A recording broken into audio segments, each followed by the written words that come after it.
Just as a quickie selfie reminder, sauce making involves the use of sodium hydroxide or lye, which can burn your skin and permanently damage your eyes. So be sure to learn and follow lye-safe handle procedure during the entire sauce making process, even while cleaning up.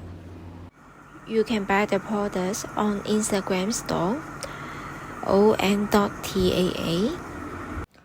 Remember to follow my channel and like it.